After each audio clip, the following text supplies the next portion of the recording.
Jesus vai voltar. A profecia número 1 do cristianismo pós-ressurreição é essa: Jesus vai voltar. E a Bíblia chama isso de a grande esperança. Irmão, e sabe por que você tem que crer nessa profecia? Por tudo que vem se cumprindo de um tempo para cá. A Bíblia profetiza o retorno de Cristo. A promessa do retorno de Cristo, ela está em todas as Escrituras, inclusive no Velho Testamento. Até o falso profeta Balaão profetizou o retorno de Jesus Cristo. Agora olha que interessante.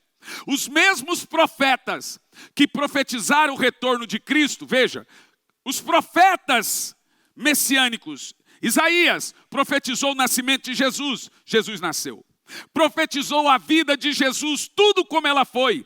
Profetizou a morte de Jesus, o profeta Isaías, Jesus morreu. E o mesmo profeta também profetizou a ressurreição de Jesus.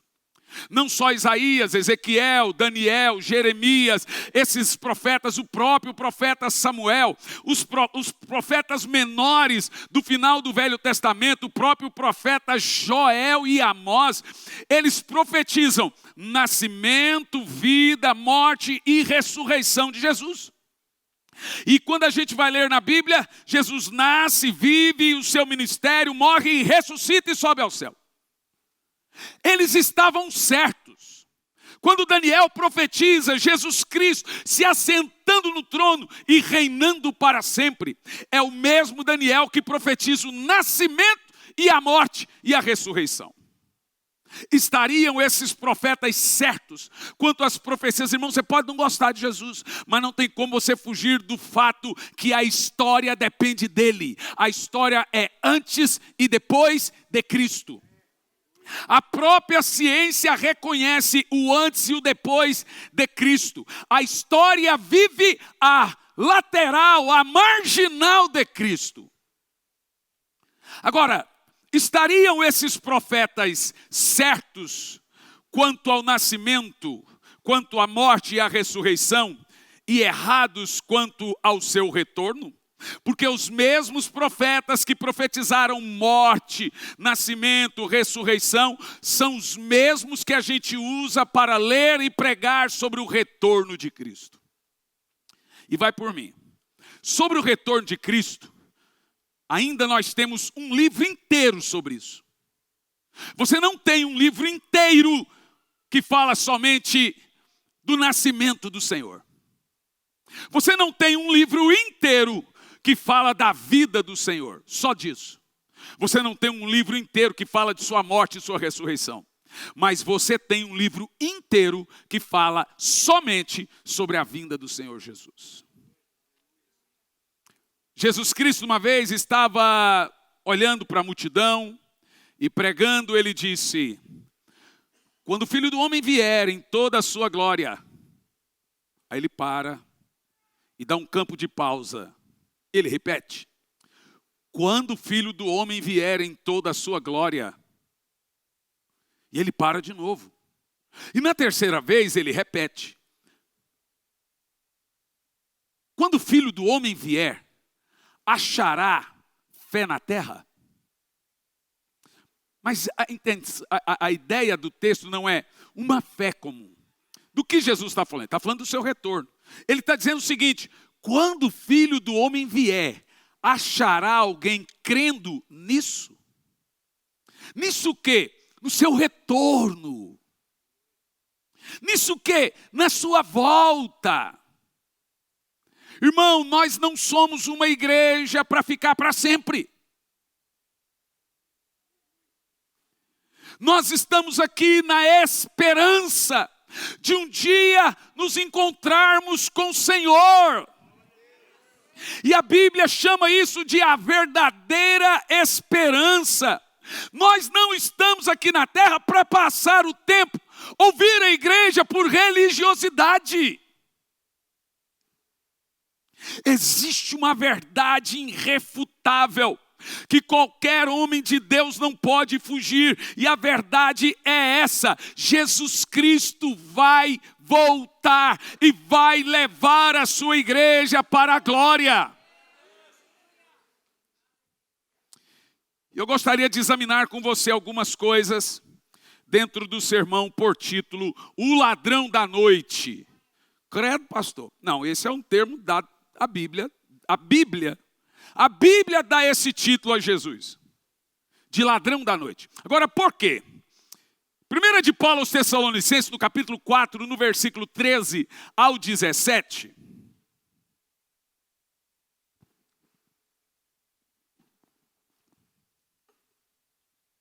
Diz assim: não quero, pois, que sejais ignorantes, irmãos, acerca dos que dormem. Aqui agora, o que dorme está falando dos irmãos que morrem em Cristo. Escute bem, só pode morrer em Cristo quem viveu com Cristo. Viveu no sentido de servir, de crescer, de desenvolver a fé. E a Bíblia chama aqueles irmãos que foram batizados, que participam de ceia, que são congregáveis, a Bíblia chama isso de viver com Cristo.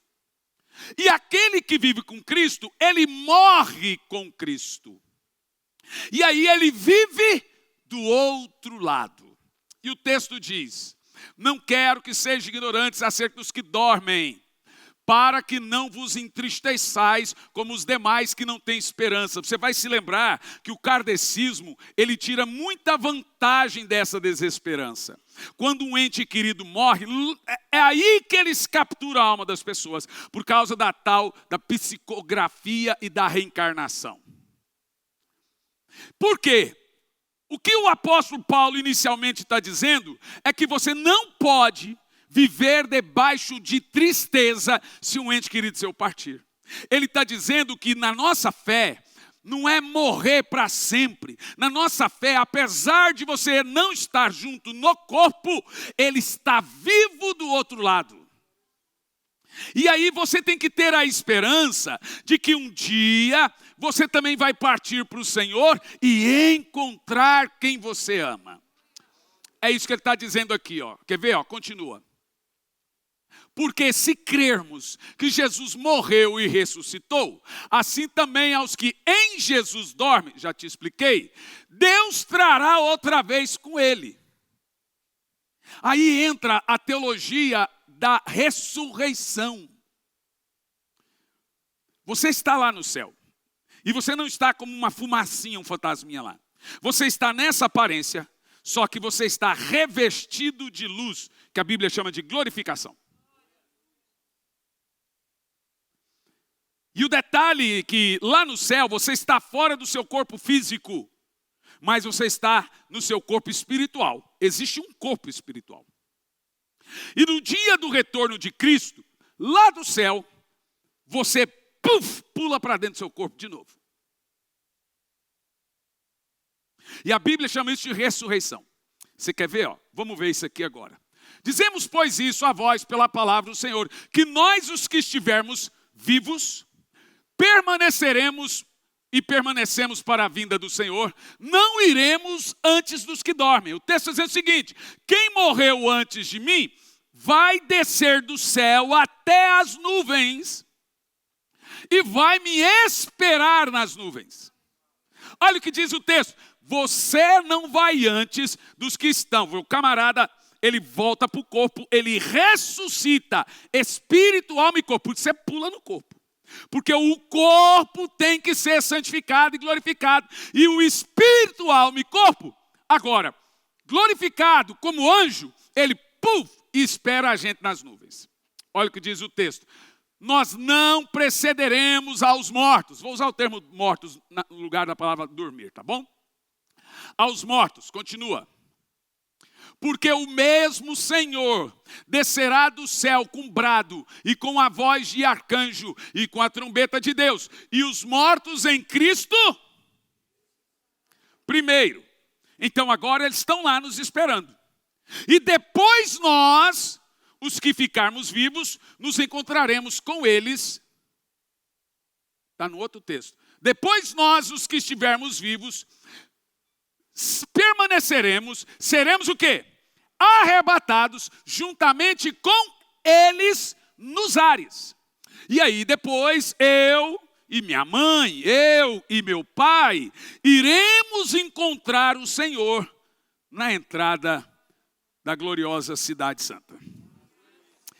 Olha que coisa, isso é para você entender como é que é a doutrina, a nossa teologia bíblica, que está na Bíblia sobre morte, vida do outro lado. A teologia nossa, ela é muito simples. Quem tem Jesus, morre hoje, acorda no dia do arrebatamento. Percebeu? Quem não tem Jesus, ele morre hoje, passa arrebatamento, passa grande tribulação, passa milênio. Depois de 1000 anos do retorno de Cristo, ele ressuscita para a condenação, para o trono branco, para o juízo final. Nós não.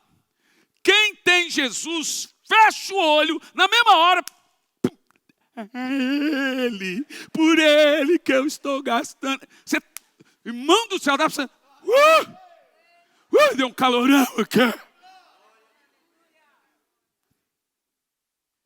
Meu Deus do céu.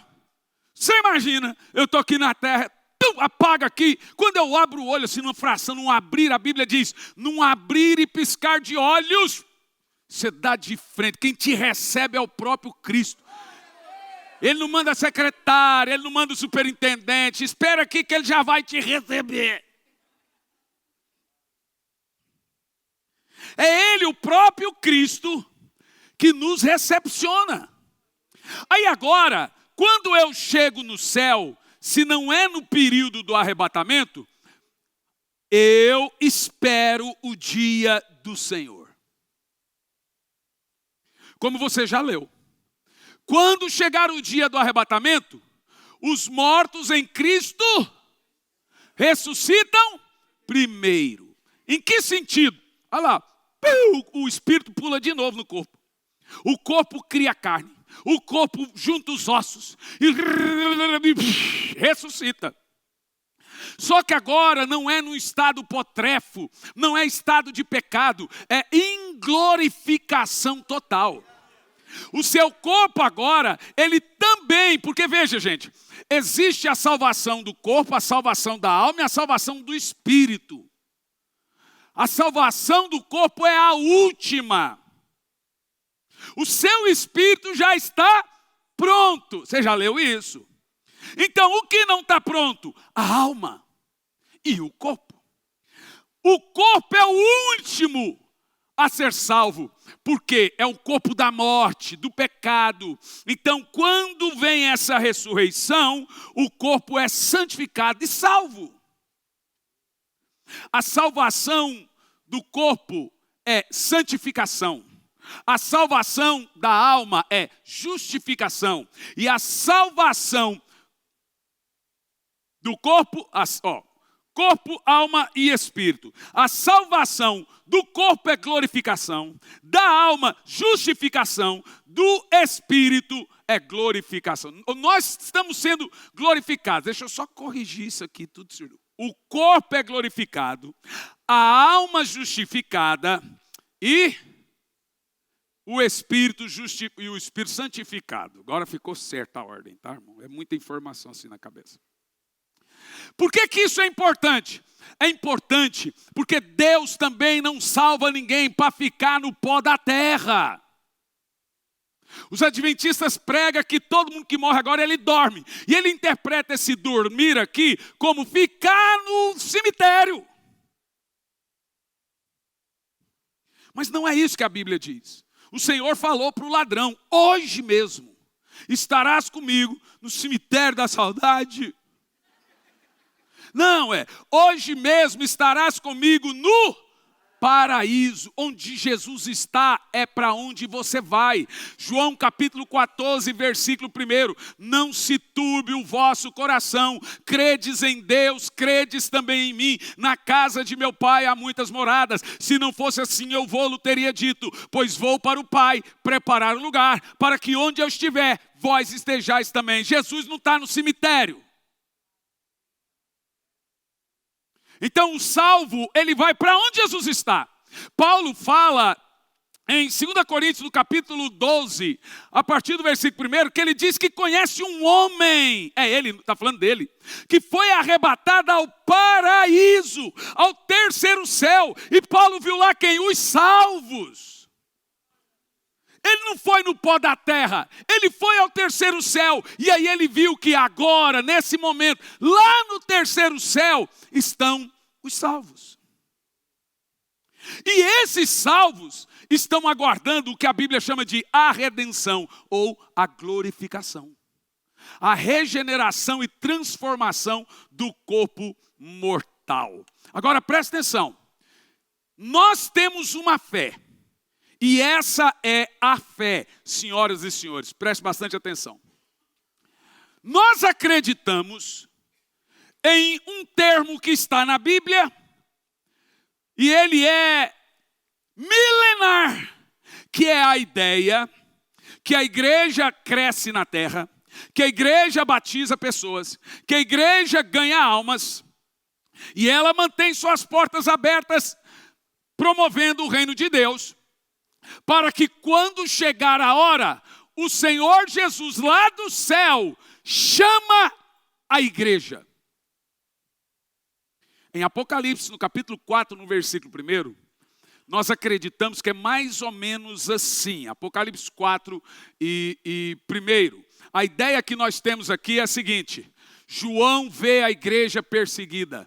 João vê a igreja sofrida. João vê o ódio aos cristãos destilados no mundo todo. Gente perdendo a vida para lá só por causa da sua fé. Ele olha e não vê saída para a esquerda. Ele olha e não vê saída para a direita. Ele olha e não tem saída para frente, não tem saída para trás. E ele disse: depois disso eu olhei e eis uma porta que estava aberta nu. A grande verdade é que tem gente dizendo aí que a religião que quer levar você para o céu. E eles afirmam, ninguém vai para o céu. Isso é absurdo. Você pode até dizer que ninguém vai morar no céu. Você vai passar uma temporada lá. Eu quero ver voltar depois da gente ver aquela coisa maravilhosa. Eu vou segurar nos pés do Senhor. Eu falo, não vou. Cadê o Hernani? Vou me esconder lá. Subiu no céu. Você acha que eu vou querer voltar para a terra? Tá doido. Mas imagina. Olha o que diz, ó. João, quando vê a igreja perseguida, a igreja sofredora, esse é o retrato aqui, ó. Depois disso eu vi uma porta aberta no céu. Deixa eu te falar uma coisa, a igreja não está sozinha. O povo de Deus não está sozinho. Pode matar crente na Nigéria, pode matar crente na Coreia do Norte, pode matar crente aonde é que tiver que matar. Mata 10, nasce 100, mata 100, nasce 1000, mata 1000, nasce 100.000. Nós temos uma porta aberta, irmão. Ainda que tu não tenha uma porta aberta no trabalho, você já nasceu crente com uma porta aberta, e essa porta aberta é na glória, é no céu.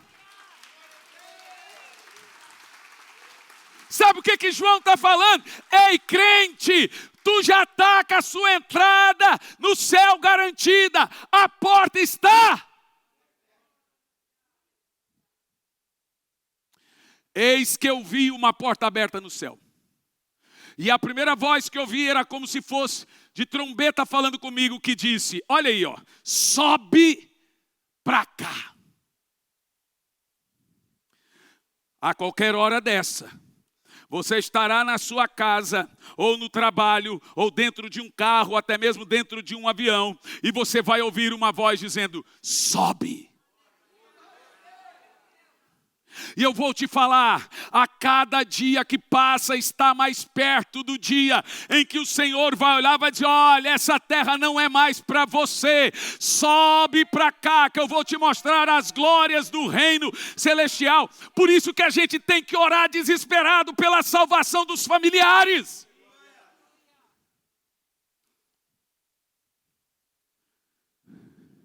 Entra no gozo do teu Senhor. Entra na alegria. Esse aqui é o nosso apogeu. Irmão, se você tirar isso aqui do cristianismo, só resta mentira. Porque se Jesus não vai voltar, nossa religião é a mais desonesta do mundo. Pregamos uma esperança que não existe.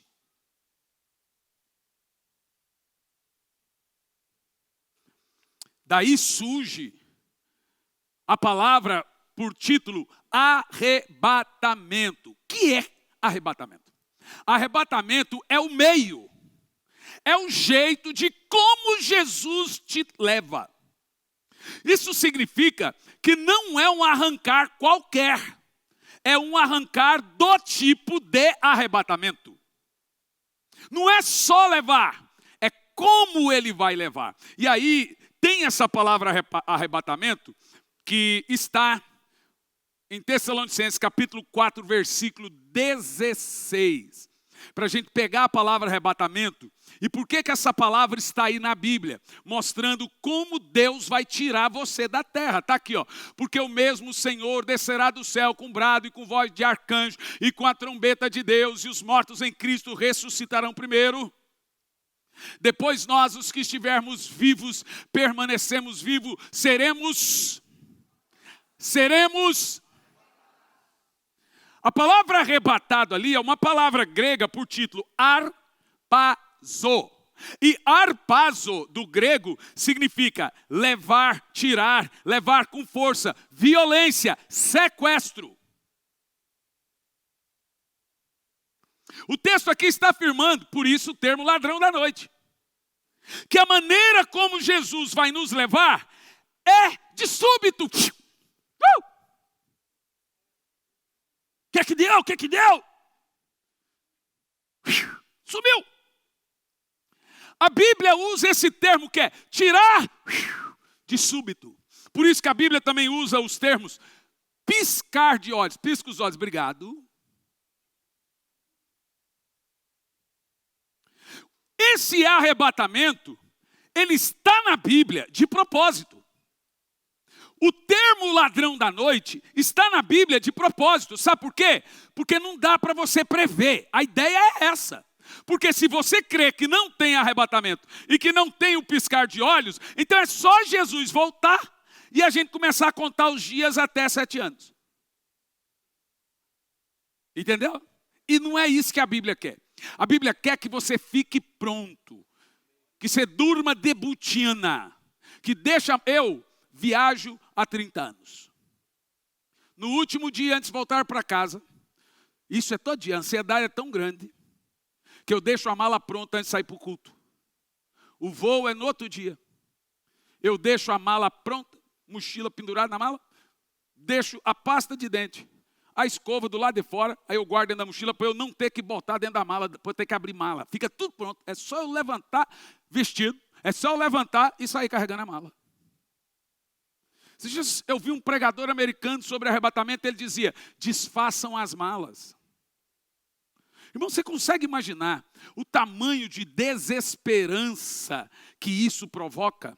Porque um crente, de fato, em Jesus, ele gosta de tudo que é tipo de coisa que Deus faz numa igreja. Mas quando nos leva a pensar no retorno de Cristo, não, aí isso é diferente. A volta de Jesus cura tudo. A volta de Jesus cura dor, cura briga de família. Ela é transformadora, ela é arrebatadora. Irmão, a igreja, ela não vai chegar no céu como um Zé Povinho, não. A Bíblia fala que nós seremos recebidos como a noiva do Cordeiro e assentar do lado dele. Quer dizer, nós seremos recebidos com toda pompa. Mas você tem que entender, para isso, para ser a noiva do Cordeiro, tem que estar dentro desse local, que aqui dentro congrega a noiva do Cordeiro. Você está lá no trabalho e hoje não foi bom dia. Dá sorte aquela raiz, aquela clássica frase. Está chegando o dia. Tipo assim, lá no céu vai ser diferente. Lá no céu não tem gente com câncer. Lá no céu não tem paralítico. Todo mundo que foi para o céu chegou lá curado. O céu não tem dor, não tem noite. Lá não haverá mais noite, diz a Bíblia. Aí a gente canta de novo, voz da verdade. Não haverá mais noite ali. Não haverá nenhum clamor. Irmão, não tem. Não tem depressão, não tem angústia, não tem medo, não tem pânico, não tem dor, não tem câncer, não tem nada, nada. Quando você chega lá, você está curado, restaurado, coraçãozinho não tem crise de ansiedade, você está totalmente transformado. Lugar de dor é aqui que tem sofrimento, mas lá é vida, lá é servir ao Senhor, lá é eternidade com Deus. Tem gente que fala, mas como é que eu vou viver 1000? A Bíblia diz que serão tantas delícias no céu, que a gente vai ser preenchido hoje. Imagina o seguinte, guardadas devidas proporções. Minha filha disse que queria ir na Disney todo dia. Aí eu falei, vai nessa tua sorte, minha filha. E com você, papai? Eu falei, não. Irmão, fui numa montanha russa, que aquilo não era obra de Deus, não. Mas a mãe dela não vai em nada, fui eu. Meu Deus do céu. Quando parou, ela falou, pai, você desmaiou. Irmão, eu fiquei assim, a cabeça. E ela gritava, pai, eu não conseguia abrir o olho. Eu só via que meu pescoço torcia para lá. Quando eu desci, falou, pai, você está bem? Me segura aqui um pouco, filha, para eu não cair. Falou, pai, tem mais 4 ainda. Falei, sério, filha? É, papai, mas eu posso deixar por 3. Aí, quando terminou tudo, eu falei, filha, eu iria 1 milhão de vezes por você. Sofreria tudo de novo, mas espero não ir nunca mais. E eu estou contando isso para você porque antes, a expectativa que ela gerava, ela não dormiu.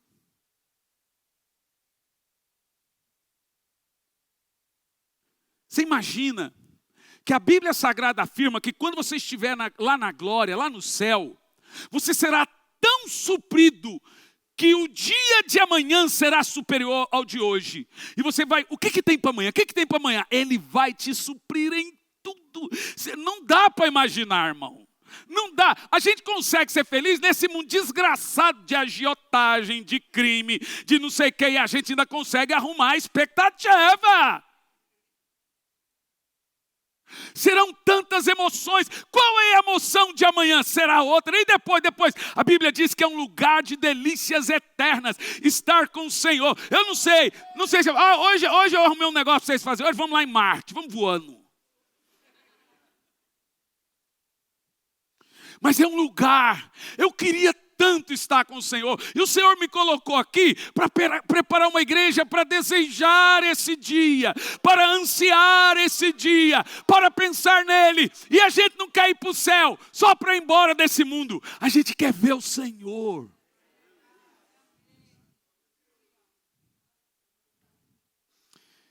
Primeira Tessalonicenses 5, no versículo 2. Esse é um ponto que eu quero que você leia e entenda. Porque vós mesmos sabeis perfeitamente que o dia do Senhor virá como... E o texto mencionado, quer ver? Continue o texto. Porque quando disserem, isso aqui é o B.O. Vocês vão se lembrar que toda vez antes de guerra, eles falam de paz. Quando o governante falar de paz, é que está preparado para atacar. Aí manda o Jared, o menino lá, o genro dele que é judeu. E o judeu vai lá e faz um tratado de paz. Aí o Trump fala, eu mereço o Nobel da Paz. Eu fiz um tratado de paz entre o Irã e Israel. Vocês lembram disso? Olha o que esse texto diz. Quando os governantes saírem por aí dizendo paz e segurança, então haverá repentina destruição. A palavra repentina destruição aqui é quase a mesma palavra arpásio. Essa é a minha preocupação. Só tem uma coisa que pode trazer repentina destruição no mundo, gente. Só uma. Sem isso não é repentina destruição. Só uma bomba atômica. Só uma bomba atômica pode trazer uma repentina destruição. E eu acredito que quando a Bíblia fala de cometas caindo e explodindo na terra, eu acredito que são bombas. E vai por mim. O mundo está perto disso. O presidente francês construiu 58 novos hospitais. Para quê? Você tem lá nos Estados Unidos milhões de caixões guardados da FEMA. Para quê? O que esse povo sabe que a gente não sabe? Nós estamos à beira de um colapso, de guerra mundial. A grande verdade é que para nós que servimos ao Senhor, isso não nos assusta. Mas nós precisamos entender que quando a gente olhar para a esquerda, não tiver como fugir, para a direita não tiver como fugir, para frente ou para trás, não tem para onde correr. A Bíblia diz que uma porta se abre no céu. É por isso que crente não tem medo de morte. Isso que Paulo diz, irmão, na realidade, crente não tem medo de morrer, crente tem medo de deixar. Dói em mim saber, Senhor, eu quero muito estar com o Senhor, mas eu tenho uma menina que eu quero criar princípios no coraçãozinho dela, do jeito que eu criei no coração do meu filho. Quero ajudar meus filhos também com os seus filhos e cumprir os mandamentos bíblicos. É isso que eu penso. Você percebe que o servo de Deus, quando fala desse assunto, ele pensa no quê? No filho. Ele não é nele, porque ele está resolvido. Ele sabe que vai se encontrar com o Senhor. Irmão, o maior choro da minha vida é 30 anos orando. Eu não queria ver minha mãe no inferno. Então eu orei 30 anos às madrugadas, 2, 3, 4 horas orando na madrugada. Senhor, salva minha mãe. Me doía a ideia da minha mãe morrer sem Jesus.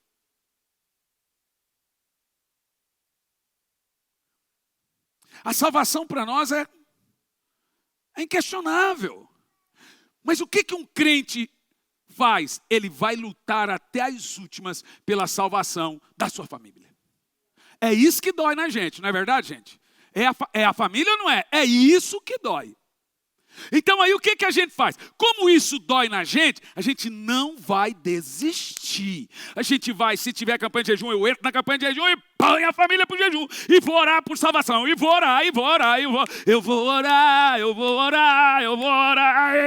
vou orar. Terminou? Eu vou orar. E de novo, a gente ora hoje, ora amanhã. E toda oração a gente coloca pessoas que a gente ama. Senhor, eu não quero vê-los sem salvação. Aleluia. A igreja do Senhor, a noiva do Cordeiro, será arrebatada. Coloca por mim Mateus capítulo 10, no versículo 10. Jesus foi um escatólogo. Na realidade, a escatologia de Jesus é superior à de Daniel. Esses dias eu vi um camarada falando que o livro do Apocalipse é uma teologia tardia. Aí eu falei assim, meu querido, esse termo que tu usou não existe na teologia, tu está inventando. Agora, como é que é uma teologia tardia? Olha como é que começa o livro do Apocalipse. Revelação de Jesus Cristo dada a João. De quem é o livro? Como é que o livro é uma teologia de Jesus e é uma escatologia, uma teologia tardia? É só para arrumar uma desculpa para não pregar sobre a volta de Jesus. Volta para mim, volta lá desde o versículo 1, eu vou pulando, que eu quero pegar o arrebatamento.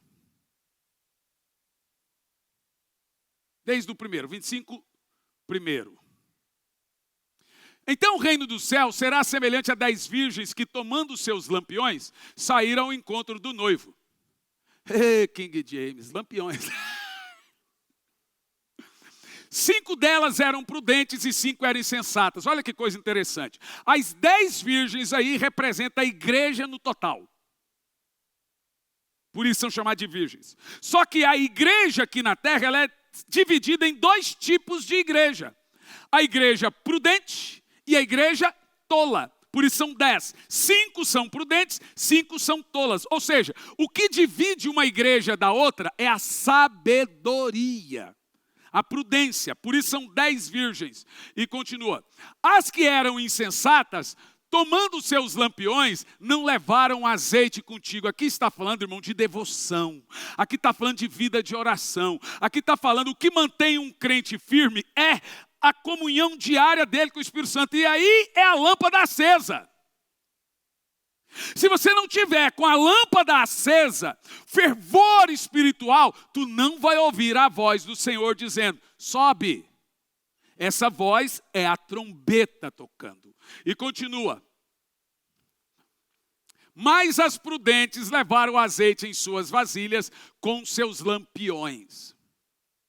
E tardando o noivo, todas elas dormiram. Isso aqui é interessante. Porque até a parte boa da igreja está cansada. Se são 5 podres, 5 prudentes e 5 imprudentes, ali diz que as 10 dormiram, inclusive as prudentes. É um momento muito difícil para nós, porque é um momento que até a gente que ama o Senhor, a gente que ama a volta do Senhor, a gente está meio cansado, né? Até as virgens sábias dormem. Até a gente que ama o Senhor, tem hora que dá uns deslize. Mas olha o que diz aqui, ó. Dormiram.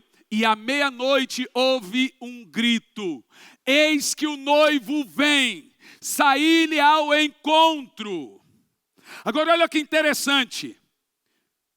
A Bíblia diz que uma coisa em você tem que estar alerta no dia do arrebatamento. Seus ouvidos. Você não vai ver, você vai ouvir. E os seus ouvidos devem ser ouvidos espirituais. Isso significa que você precisa manter seus ouvidos espirituais abertos. Porque senão você não ouve a voz do Senhor. E o que mantém os ouvidos abertos? Vida espiritual, irmão. Palavra, oração, jejum. Palavra, oração, jejum. Ano que vem, palavra, oração, jejum. Palavra, oração, jejum. É isso que mantém os ouvidos abertos. Eis que vem o noivo, saí-lhe ao encontro. Continua. Então todas as virgens se levantaram. Quantas? Quantas eram? 10. Quantos eram prudentes? E 5 tolas. Todas elas se levantaram. Lembre-se, estavam dormindo todas, até as prudentes. E prepararam seus lampiões. E as insensatas disseram às prudentes, dai-nos do vosso azeite, porque nossos lampiões estão se apagando. Primeiro que não diz que as prudentes elas estavam sem lampiões acesos. Elas estavam com pouco azeite. Ninguém vai ser salvo quase crente. Jesus diz que não tem meio termo. Ou é frio ou é quente. Não existe o camarada, não, eu sou mais ou menos. E a palavra que entra aqui para nós, para entender isso, é a palavra fervor. O que é fervor? É o quente. Quem é o quente? É o entregue. Deixa eu te falar. Se você chegasse na sua esposa e ela falasse assim, eu quase te amo. Uma mulher quase ama, gente? Responda. Uma mulher casa quase amando? Ela tem que dar borbulhas de amor para se encontrar. Se não tiver borbulhas de amor para se encontrar, já dizia o profeta Fagner,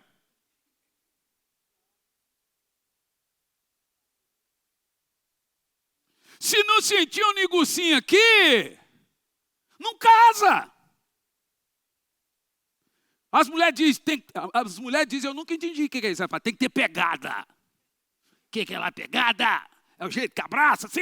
Não, elas dizem que tem que ter uma trecho da coisa. Ela tem que sentir, sabe, o tchan, não sei o que, assim que elas falam. Irmão, se eu não tivesse esse tchan, eu não casava, porque eu era pobre e feio. Eu era pobre, feio e magro. A mulher era bonita, arrimo de família, tinha um emprego, supimpa, e eu. Irmão, eu tinha uma cara de pobre, tão terrível, você não tem noção. Esses dias eu vi uma foto, falei, quem que é essa entidade? Mas ela inventou de ficar comigo meia hora em conversa, apaixonou. Irmão, deixa eu te falar um negócio. Preste bastante atenção. Deus não quase te ama. Jesus não quase morreu, Jesus não quase te ama, Ele não espera de você um quase amor, um quase salvação, um quase fé, um quase crente. Tem que haver fervor, tem que chorar, tem que dar grito, tem que dar glória a Deus, tem que ser intenso. É isso que eu falo. Quando a Bíblia fala das virgens, o grande problema das outras é que elas eram mornas, elas tinham um bocadinho de azeite. Aí, olha só, as ideias. Ei, dá um pouco do seu azeite aí, vai.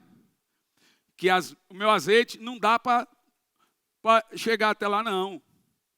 A lamparina não está acendendo. Olha o que acontece, põe lá. Mas as prudentes responderam dizendo, não, para que não falte a nós e a vós. Mas... olha a alternativa. E diante aos que vendem e compre o seu azeite. O azeite na Bíblia representa o que, gente? Unção, fervor, Espírito Santo. Sabe o que esse texto está falando? Quando a Bíblia vai falar de unção, ela fala, compre. Compre azeite. Irmão, é normal um problema deixar a gente desanimado. É normal a gente ficar triste com alguma coisa. Mas você tem que se preocupar com o fato de estou num culto e não sinto nada. A falta de fervor é perigosa, sabe por quê? Vai que o arrebatamento dura ainda mais uns 50 anos. Mas se você morrer, para você, Jesus já voltou. Tu já foi arrebatado. E aí o princípio é o mesmo. E aí, vai aos que vendem e compre. Isso aqui, continua. E tendo elas ido comprar, chegou o noivo, isso aqui me assusta. Sabe por que me assusta? Porque Jesus vai voltar num dia, numa época de muita busca do Espírito Santo. Muita gente pensando que está buscando, mas já passou o tempo.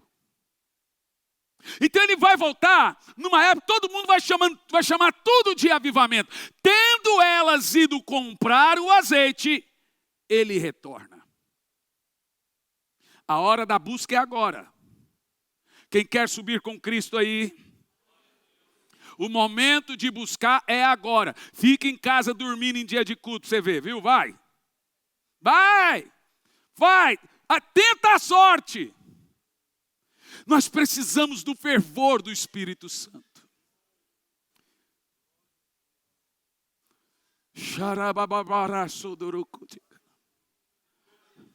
Nós precisamos falar, Espírito Santo me enche. Por isso que o livro do Apocalipse, ele é um livro sobre volta de Jesus, tribulação e fervor espiritual. O conteúdo de Apocalipse, tu já viu isso?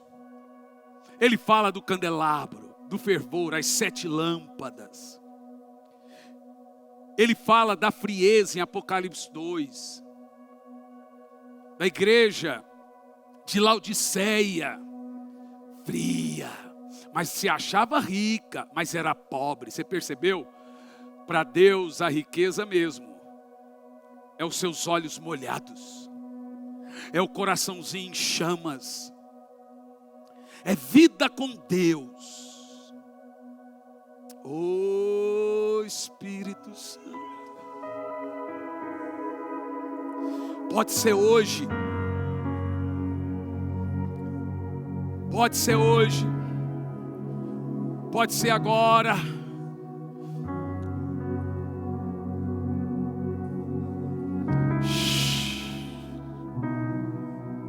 Está chegando, irmãos. Eu não posso precisar quantos anos, mas se eu te afirmo que está rapidinho. Por quê? Por causa dos sinais. O que a televisão está mostrando é profecia pura. Nós amamos a sua volta. Ah, como espero o dia em que verei a face do meu amado. Ah,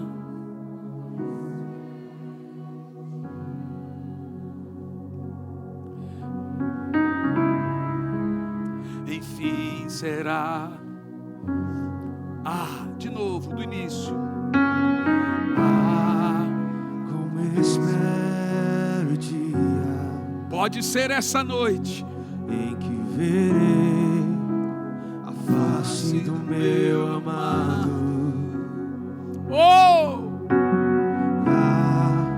Como espero o dia em que a alegria enfim será completa. Agora cante mais alto, do início. Como espero o dia em que verei a face do meu amado. Como espero o dia em que a alegria enfim será. Agora diga que Ele é maravilhoso. Oh, aleluia! Admirável, tão sublime. Ele está chegando o dia. Glorioso, tua presença é mais desejável do que o ouro. Ame Jesus agora. Melhor que a vida é. Como espero o dia. Como espero o dia em que verei a face do meu amado. Eu espero. Como espero o dia em que a alegria enfim será completa. Ele virá, soberano em poder. Ele virá e o governo está nele.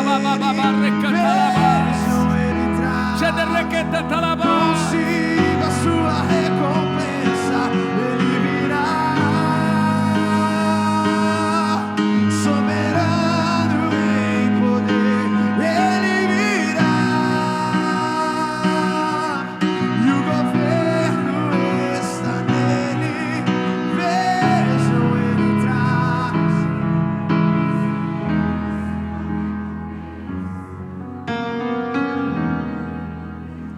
Eu, antes de começar a ceia, eu preciso fazer isso. Fique em pé você. Eu não posso deixar de fazer exatamente isso. Escute bem, irmão. A única maneira de você encontrar os seus parentes no céu é você, inicialmente, entregando a sua alma e sua vida a Jesus. A partir do momento, isso é coisa isso é factível, gente. Quando alguém da família se converte, esse alguém passa a ser um altar de Deus dentro de um lar ímpio. Sabia disso? Ele é o ponto de luz de dentro da casa. E ali, a partir dessa pessoa, Deus começa a salvar a família toda. Isso é batata, é factível. Por isso que a maioria é mulher. Mas tem que começar com você. Isso não é um chamado à religião. Isso é um chamado à salvação. Quem aqui nessa noite, aí no lugar onde você está, você vai fazer isso. Quer entregar sua alma e sua vida a Jesus e ser esse ponto de salvação dentro da casa, para Deus salvar a casa toda. Onde você está, você vai levantar a mão que eu vou orar por você. Levanta a mão. Levanta a mão. Vocês dois, faz um favor, tragam os convidados de vocês aqui para mim. Eles levantaram. Isso, traz Selma para mim. Vocês que levantaram as mãos, vem aqui para eu orar com você. Isso, vem com ele. Você que levantou as mãos, vem aqui. Venha com a família. Deus vai mudar a casa de vocês. E ó, aí aqui tem um galarzãozinho aqui, ó. Você está vendo como que é bom convidar? Porque veja, apesar de vocês estarem aceitando Jesus aqui, eles são os pais espirituais de vocês. E foi eles que trouxeram. Sabe como é que funciona? E aí tem um negócio lá no céu chamado galardão. Galardão é prêmio, recompensa. Quando você vai ganhando almas, vai fazendo as coisas no reino de Deus, você vai acumulando sua recompensa lá no céu. Deus é justo. E agora Deus vai salvar o lar de vocês, a casa de vocês. Viu só que coisa tremenda? Quem veio primeiro? Vê os dois. Os dois. Que bênção. Como é bom ter vocês aqui, viu? A irmã está aqui. Estão juntos? A senhora está sozinha. Por enquanto a senhora está sozinha. A senhora vem sozinha, mas a casa será salva em nome de Jesus, né? E esse casal com filhos, que Deus abençoe. Já estão aqui quanto tempo? Terceira vez. Põe a mãozinha no coração assim.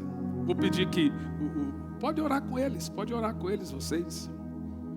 E vocês que estão aqui na frente, repita comigo: Senhor Jesus, entra no meu coração. Faça morada na minha vida. Perdoe os meus pecados. Faça com que meu passado seja jogado no mar do esquecimento. Senhor Jesus, eu te convido a habitar em mim. Senhor Jesus, me dá o Espírito Santo. Em nome de Jesus. Amém. Uou! Toma, diabo! Como é bom ter vocês aqui, viu?